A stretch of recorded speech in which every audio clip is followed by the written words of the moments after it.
to all. Hope you all are doing well. My name is Iqra Jabin. Welcome to Test Prep Pakistan. यहाँ हम junior science teacher की और graduation test base की preparation करते हैं. Here is a free WhatsApp group. You can add in this group. ये number है इस WhatsApp ग्रुप का. अगर आप अभी तक इसमें ऐड नहीं हुए हैं तो इसमें ऐड हो जाएं, इसमें इसे ज्वाइन कर लें. डिफरेंट मॉक टेस्ट हम देते हैं इसमें, जिससे आपकी प्रिपरेशन होती है टेस्ट के लिए. और इन मॉक टेस्ट में जो हमारे पोजीशन होल्डर्स होते हैं, टॉप 3 पोजीशन होल्डर्स, उनके लिए कैश प्राइज भी डिस्ट्रीब्यूट किया जाता है. फर्स्ट पोजीशन होल्डर के लिए है 500, जबकि सेकंड पोजीशन होल्डर के लिए है 300 और थर्ड पोजीशन होल्डर के लिए है 200 कैश प्राइस. तो अगर आप भी अभी तक इस ग्रुप में ऐड नहीं हुए हैं तो इस ग्रुप में ऐड हो जाएं. ठीक है, यहाँ आपको डिफरेंट मॉक टेस्ट भी मिलेंगे और टेस्ट से रिलेटेड जितनी भी इन्फॉर्मेशन है वो भी आपके साथ शेयर की जाएगी. जो टेस्ट मॉक टेस्ट में दिए जाते हैं वो इन्हीं क्वेश्चंस में से यही क्वेश्चंस होते हैं जो हम लेक्चर में पढ़ते हैं, जिन्हें हम लेक्चर में जो है वो समझते हैं. ठीक है, तो आज का हमारा जो लेक्चर है वो है लेक्चर नंबर 15, क्लास 5 का चैप्टर नंबर 6 है ये, फोर्स एंड मशीन्स. सिन टेक्स्ट बुक से लिया गया है. ये चैप्टर भी इंपॉर्टेंट चैप्टर है और किया हुआ चैप्टर है, यानी ये चैप्टर हम पहले कर चुके हैं सिंपल मशीन्स के नाम से, राइट, क्लास 4 के लिए. तो इसमें थोड़ी सी एडवांस चीज़ें हैं बेसिक से हटकर, और थोड़ी सी चीज़ें ऐसी हैं जो आपको रिपीट होंगी, क्योंकि मशीन्स की जब हम बात करते हैं तो हमें बेसिक से ही करनी पड़ती है, लेकिन हम क्योंकि बेसिक्स कर चुके हैं काफ़ी हद तक, तो हम जो है वो थोड़ा सा एडवांस लेवल पर शिफ्ट होंगे इसमें. ठीक है, so let's start our today's lecture. इसमें क्वेश्चन नंबर 1 है, what is a force. Force क्या है? Force is a type of energy, a push और pull, a kind of machine and a sound. So force क्या है? Force की जब भी डेफिनेशन आती है तो इसका आंसर होता है अ पुश और पुल. किसी भी चीज को धकेलना या खींचना है, क्या है? फोर्स. हम उस पर फोर्स लगाते हैं. ठीक है, इसको मैंने जो है वो एक्सप्लेन इस तरह से किया था पिछली मरतबा. अगर आप पुराने स्टूडेंट्स हो तो आपको याद होगा कि जब हम कहीं जाते हैं किसी डोर्स वगैरह पे, बैंक वगैरह या कहीं और शॉपिंग मॉल्स में, तो वहाँ जो है वो गेट पे लिखा होता है पुश. ठीक है, पुश द गेट. तो पुश करने से क्या होता है, यानी फोर्स लगाएंगे आप तो वो ओपन हो जाएगा, और जब बाहर निकलना है तो पुल द गेट. तो इस तरह से. ठीक है, फोर्स की डेफिनेशन क्या है? पुश और पुल. एंड क्वेश्चन नंबर 2 है, which of the following is not an effect of force. इसमें से क्या चीज है जो फोर्स का इफेक्ट नहीं है? ठीक है, यानी कि फोर्स की वजह से नहीं होता, ये फोर्स की वजह से होता है. हाँ, फोर्स की वजह से नहीं होता. So force can change shape. क्या वो शेप को चेंज कर लेती है force? Effect of force. Force के पड़ने से क्या चीजों की शेप चेंज हो जाती है? Change colour, change direction and stop motion. So अगर हम बात करें ऑप्शन ए की, तो हाँ, फोर्स जब हम किसी चीज के ऊपर लगाते हैं तो हम उसकी शेप को चेंज कर सकते हैं. जैसे एक बॉटल है प्लास्टिक की, अगर हम उसके ताकत लगाएं और उसकी हम शेप चेंज कर सकते हैं. फिर change direction. Yes, force can change direction. दरवाजे की एग्जांपल ले लें, आपने पुश किया उसे और उसकी डायरेक्शन चेंज हो गई. पहले वो इस डायरेक्शन में था, वो इस डायरेक्शन में हो गया. Stops motion. मोशन को भी यानी हरकत करने को भी रोक सकती है फोर्स. ठीक है, कोई चीज मुसलसल हिल रही है और आप उसको पकड़ लें तो वो हिलना बंद हो जाती है. दरवाजे की एग्जांपल ले लें इससे भी.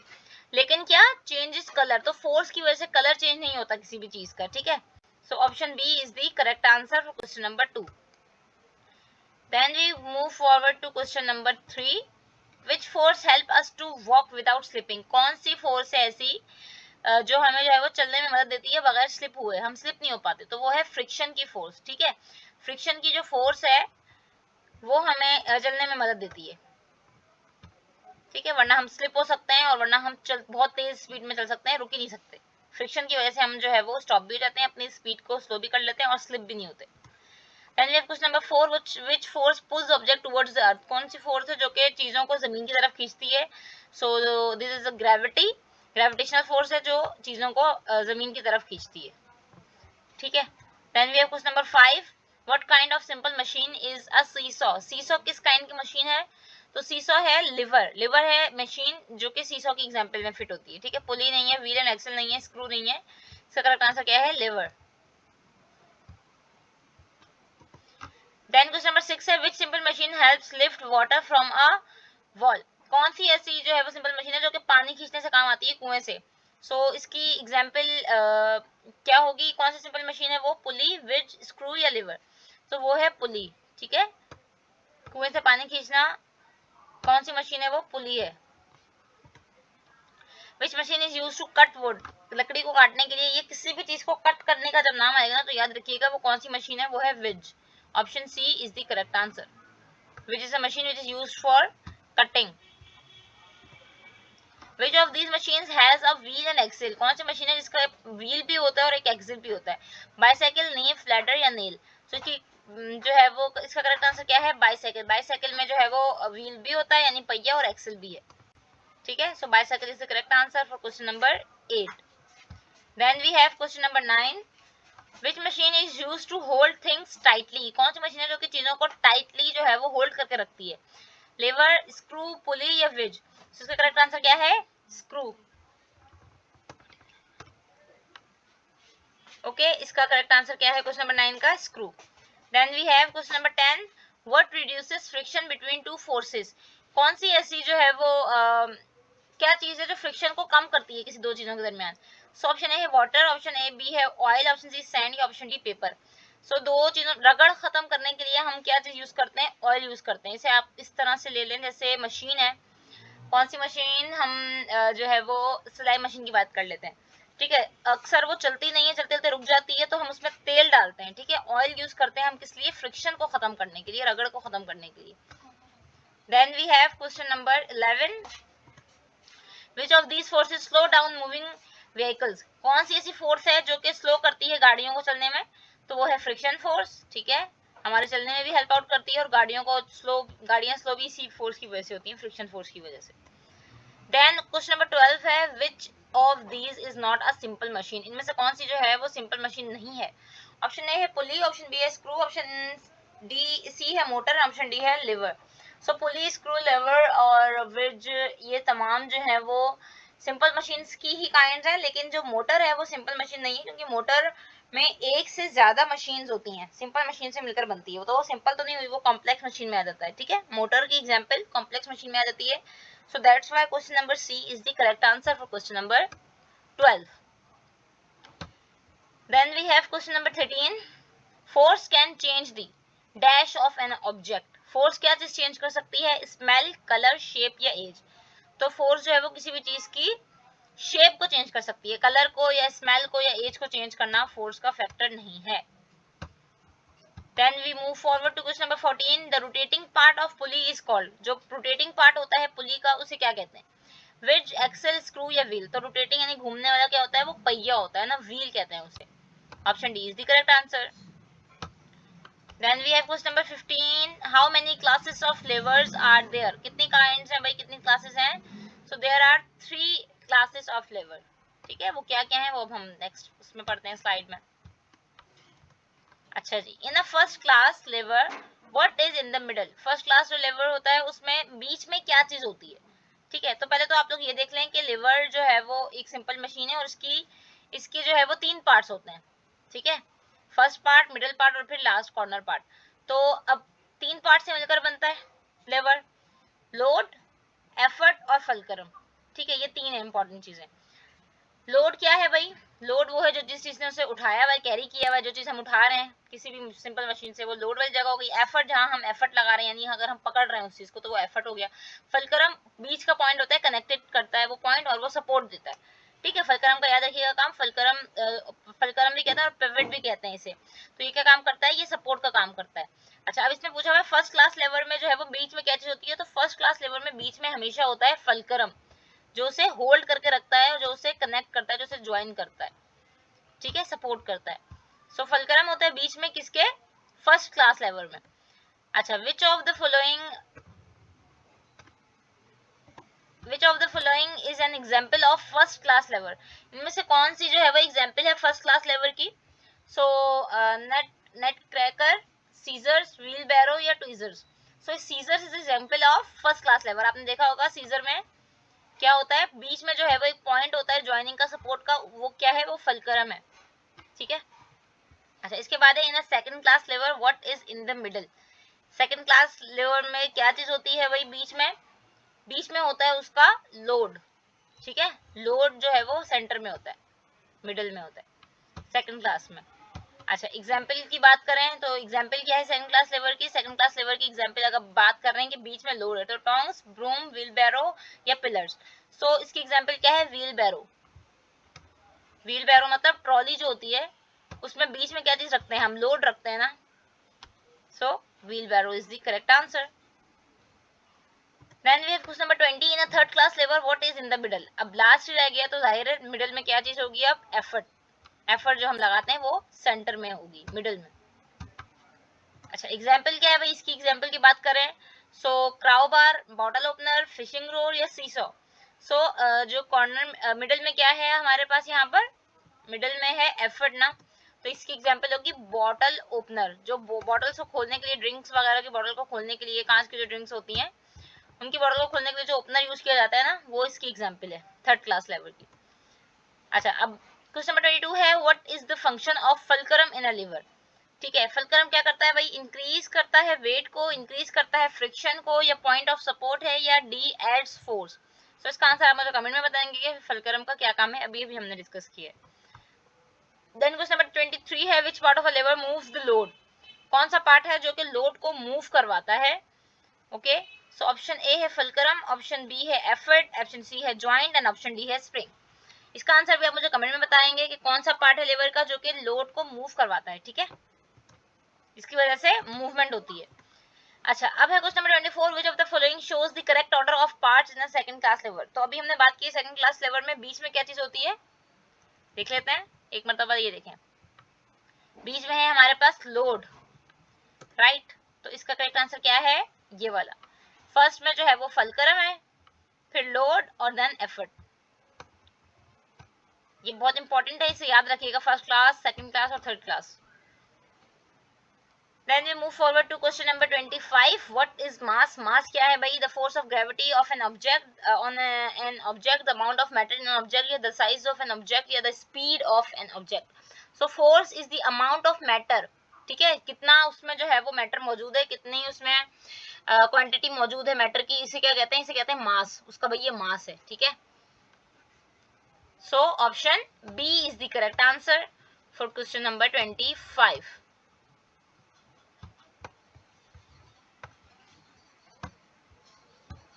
Then we move forward to question number 26. What is the unit of mass in the metric system? क्या यूनिट है भाई मास का? सो न्यूटन, लीटर, ग्राम या joule. So gram is the unit of mass, gram या kilogram. ठीक है, kilogram ऐसा unit है, और मेट्रिक सिस्टम में अगर हम बात करें तो ग्राम यूनिट है। अच्छा, इसके बाद दूसरी चीज है वेट। अक्सर बच्चे ये समझते हैं कि वेट और मास एक ही चीज है। नहीं, वेट और मास बिल्कुल भी एक चीज नहीं है। Mass is the quantity of, quantity होती है ना किसी भी चीज की। क्या डेफिनेशन पढ़ी हमने, अमाउंट ऑफ मैटर। ठीक है, क्वांटिटी या amount of matter in an object, किसी भी ऑब्जेक्ट में उसकी अमाउंट या उसकी क्वांटिटी को कहते हैं मास। अगर हम वेट की बात करें तो वेट क्या है, the size of an object, no. The volume of an object, no. The temperature of an object, no. तो करेक्ट आंसर क्या होगा, the force with which earth pulls an object. ऐसी फोर्स जिसपे जमीन जो है वो पुल करे चीजों को, उसे कहते हैं वेट, या वो होता है वजन। ठीक है, सो इसे इन दोनों को मिक्स मत कीजिएगा प्लीज। इन दोनों की डेफिनेशन को अच्छी तरीके से माइंड में सेट कर लें, अभी से ही कॉन्सेप्ट को क्लियर कर लें, ताकि आगे भी आपके लिए ये यूजफुल हो। अक्सर न्यूमेरिकल्स टाइप क्वेश्चंस में भी अगर हम बात करें मैथमेटिकल से रिलेटेड, फिजिक्स से रिलेटेड, तो अगर आए कि भाई वर्डिंग लिखी हुई हो कि force with earth pulls on object और दिया हुआ हो, उसका यूनिट ना लगाया हुआ हो, अगर वैसे तो यूनिट से भी हम जो है वो देख सकते हैं कि ये क्या चीज दी हुई है, लेकिन फिर भी मास और वेट दो अलग चीजें हैं, इस कॉन्सेप्ट को याद रखिएगा। अच्छा, अब यूनिट की बात कर लेते हैं वेट की। मास का यूनिट क्या था, ग्राम। अब वेट का यूनिट क्या है, what is the unit of weight, gram, metre, newton या सेकंड। सो वेट का यूनिट है न्यूटन, साइंटिस्ट के नेम से ही रखा गया है इसका यूनिट। ठीक है, सेकंड तो टाइम का यूनिट है, मीटर किसका यूनिट होता है, लेंथ का, और ग्राम किसका है, मास का। Then we have question number 29. Which of the following statements is true. कौन से स्टेटमेंट्स में से ट्रू है, mass changes from place to place. क्या मास जो है वो एक जगह से दूसरी जगह चेंज होता रहता है? नहीं भाई, जितनी क्वांटिटी है मैटर की वो यहाँ पर भी होगी, वो वहां पर भी होगी। अच्छा, अब option D, weight is always constant. क्या वेट हमेशा कांस्टेंट होता है? No, it can be increase और decrease. Option C, mass and weight are the same. क्या मास और वेट सेम है? नो, अभी मैंने बताया कि मास और वेट सेम नहीं है। सो ऑप्शन डी क्या है, वेट डिपेंड्स ऑन ग्रेविटी। जो वेट है वो डिपेंड करता है ग्रेविटी पे। So this is the correct answer. क्यों है ऐसा, क्योंकि वेट है ही क्या, एक ऐसी फोर्स है जो कि पुल्स करती है ऑब्जेक्ट्स को to pulls out from the earth. तो अर्थ पे क्या है, ग्रेविटी मौजूद है। तो वेट किस चीज के ऊपर डिपेंड करेगा, ग्रेविटी के ऊपर। ग्रेविटी जितनी ज्यादा होगी वेट इतना ही ज्यादा होगा, ग्रेविटी जितनी कम होगी वेट इतना ही कम होगा। अच्छा, फिर है question number 30. What is the main use of wedge. Wedge का मेन यूज क्या है, to lift heavy objects, to cut और split things, to pull water from a well, to measure weight. तो क्या काम है भाई विच का, ये भी आप मुझे कमेंट में बताएंगे कि विच का काम क्या है। क्या वो हैवी ऑब्जेक्ट्स को उठाने का काम करती है, या वो कटिंग का काम करती है, या वो पानी खींचने का काम करती है कुएं से, या फिर वो मेजर करती है वेट को। क्वेश्चन नंबर 31 है which of the following is an example of wedge. Wedge की एग्जांपल क्या है? Option A knife, option B pulley, option C screw, option D wheel. अब अगर मैंने इसका आंसर बता दिया तो आप इसका आंसर पता चल जाएगा आपको, तो इसका आंसर भी फिर आप खुद ही बताएंगे। इसके ऊपर ही डिपेंड करता है इसका आंसर भी, ठीक है। जो उसका यूज होगा वही यहाँ पर यूज में देखेंगे आप लोग की क्या चीज है। फिर question number 32, when forces acting on an object are balanced the object will be। अब ये देखें, दो चीजें हैं, इसे याद रखिएगा। जब भी किसी फोर्स के ऊपर जब कोई फोर्स लगाई जाती है और वो बैलेंस हो जाए तो इसका क्या मतलब है, ठीक है, यानी दोनों तरफ की फोर्स कैसी हो जाए, बैलेंस हो जाए। तो क्या होता है कि चीजें स्टार्ट मूविंग करना शुरू हो जाती हैं, या चेंज डायरेक्शन को चेंज कर लेती हैं, या स्टे स्टिल और keep moving at the same speed, या रुक जाती हैं और उसी स्पीड पे काम करती हैं जिस पे पहले भी कर रही थी, या फिर फ्लाई अवे, या फिर उड़ जाती हैं दूसरी तरफ। इसका करेक्ट आंसर क्या होगा, याद रखिएगा, when forces acting on object are balance. जब वो बैलेंस होती हैं ना तो वो स्टे स्टिल रहती हैं, ठीक है, वैसे की वैसी ही रहती हैं, रुक जाती हैं, या तो फिर उसी स्पीड पे उसी रिदम में चलती हैं जिस पर वो पहले भी हैं। ये नहीं होता कि स्पीड कम हो जाती है, हाँ ज्यादा हो जाती है, सॉरी, कम हो सकती है या रुक सकती है वो चीज, लेकिन ज्यादा नहीं हो सकती। सो स्टे स्टिल और keep moving at the same speed. फिर है what happens when unbalanced forces act on an object. क्या होगा जब अनबैलेंस्ड फोर्सेस जो है वो एक्ट करेंगे किसी भी ऑब्जेक्ट के ऊपर। Option A the object stay still, there is no effect, the object changes its motion, its become heavier. तो क्या होता है भाई, जब अनबैलेंस्ड फोर्सेस लगती हैं so the object changes its motion, अपने मोशन को वो चेंज करती है, ठीक है, अनबैलेंस्ड फोर्स जब लगती है। अच्छा जी, फिर है इसके बाद two peoples push a box with equal force. अच्छा पहले हम ना इस चीज को समझ लेते हैं, एक काम करते हैं। देखिए आप इस तरह से इसे लें कि दो दो लोग हैं, ठीक है, और वो एक चीज को खींच रहे हैं दोनों तरफ से, और दोनों की पावर इतनी ही है, जितना जिस पावर से ए खींच रहा है उसी पावर से बी भी खींच रहा है। तो क्या होगा, क्या खींचेगा वो? नहीं, वो चीज बिल्कुल वैसी ही रहेगी, उसी जगह पर रहेगी। अच्छा अब ऑप्शन 2 में ये है कि दो लोग हैं, ए की जो है वो पावर थोड़ी सी कम है, फोर्स थोड़ी कम लगा रहा है वो, और बी जो है वो थोड़ी ज्यादा लगा रहा है। तो वो जो चीज है वो डायरेक्शन उसकी चेंज रहेगी, वो बी की साइड पे चली जाएगी, ठीक है, जो हम खेलते भी है ना अक्सर खींचने वाला। तो इसमें क्या होता है, इसमें यही होता है कि जब बैलेंस होती हैं दोनों फोर्सेस तो हम डिसाइड नहीं कर पाते कि भाई किस तरफ जा रहे हैं हम। लेकिन जब अनबैलेंस यानी जब थोड़ी सी कम फोर्स लगती है दूसरी तरफ तो फिर ऑब्जेक्ट दूसरी तरफ चेंज हो जाता है। यही एग्जांपल है इसकी। इसकी एग्जांपल आप जो है वो उससे भी ले सकते हैं, वेट बैलेंस से, तराजू जो होता है उसमें जब आप दोनों तरफ स्टिल ऐसा रखें, फिर एक तरफ जो है वो 2 kg का एक कोई स्टोन रख लें और दूसरी तरफ 1 kg का रख लें, तो किस तरफ झुकेगा वो? 2 kg की तरफ, यानी अपनी डायरेक्शन चेंज कर लेगा। लेकिन अगर आप एक तराजू के ऊपर 2 kg का रखें और दूसरी तरफ भी 2 kg का रखें, तो जो तराजू की जो सुई होती है वो बिल्कुल सेंटर में रहेगी, यानी कि वो स्टिल सेम रहेगी, ठीक है। सो ये एग्जांपल है इसकी। अब इसकी हम मजीद एग्जांपल्स देखते हैं। Two peoples push a box with equal force in opposite direction, ठीक है, इक्वल फोर्स है अपोजिट डायरेक्शन में। This is an example of, ये किसकी एग्जांपल है? अनबैलेंस फोर्स की। बाकी हटा दें, मैग्नेटिक फोर्स और ग्रेविटी को हटा दें, बस ये जवाब दें कि ये अनबैलेंस फोर्स है या बैलेंस फोर्स है। इसका आंसर भी कमेंट में दें। फिर है an object speeds up, slow down और चेंज डायरेक्शन। एक ऑब्जेक्ट है जिसकी स्पीड बढ़ रही है, फिर कम हो रही है और फिर अपनी डायरेक्शन भी चेंज कर रही है, तो ये किसकी एग्जांपल है? बैलेंस फोर्स की, या अनबैलेंस फोर्स की, या नो फोर्स, या कोई फोर्स नहीं है, या इट इज इन वाटर, या ऐसा पानी में होता है। इसका भी आंसर जो है आप कमेंट में दें। अच्छा फिर है हमारे पास which of the following is caused by balance forces. इनमें से कौन सी है जो बैलेंस फोर्स की वजह से होती है? A car speeding up, balance force, okay, यानी कि स्टिल उसको रुकना है। A car speeding up, a box staying at rest, एक बॉक्स जो है रेस्ट में चला जाता है। A ball rolling faster, a ball, a balloon flying. So क्या होगी इसकी बेस्ट एग्जांपल? इसकी होगी a box staying at rest, rest में आ जाती है ना वो चीज, स्पीड अप तो नहीं हो सकती।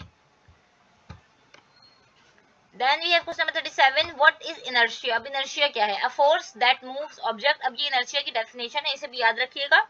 The tendency of an object to resist a change in motion, the speed of a moving object, या energy stored in an object.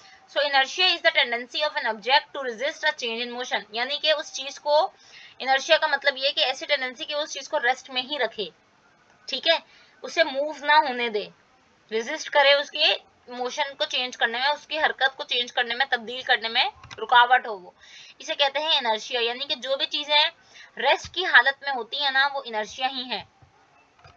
एक जगह पर एक बुक रखी हुई है, दिस इज इनर्शिया, ठीक है। जब तक आप उस बुक को उठा नहीं रहे या हिला नहीं रहे, एक बॉल बिल्कुल एक ही पोजीशन में है, इनर्शिया है ये, ठीक है।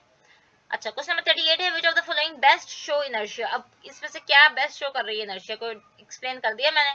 A ball rolling down a hill, एक बॉल नीचे गिर रही है भाई किसी पहाड़ से। A moving car stopping suddenly and you jerk forward, या एक गाड़ी जो रुकती है और आप जर्क कर लेते हैं जल्दी से। अ balloon flying in the air, balloon हवा में उड़ रहा है। A leaf falling from a tree. इसका आंसर भी आप मुझे कमेंट में बताएंगे। क्वेश्चन नंबर 39 है, which objects has more inertia, किसमें इनर्शिया सबसे ज्यादा होगा। A tennis ball, a paper sheet, a football या अ ट्रक। तो इसका आंसर मैं बता देती हूँ, एक ट्रक जो है वो उसमें इनर्शिया सबसे ज्यादा होगा। क्यों? क्योंकि वो रेस्ट की पोजीशन में होगा। टेनिस बॉल मूव कर रही है, पेपर शीट भी जो है वो हवा से इधर उधर हो सकती है, फुटबॉल भी मूव कर रही है, तो ट्रक इसकी बेस्ट एग्जाम्पल है।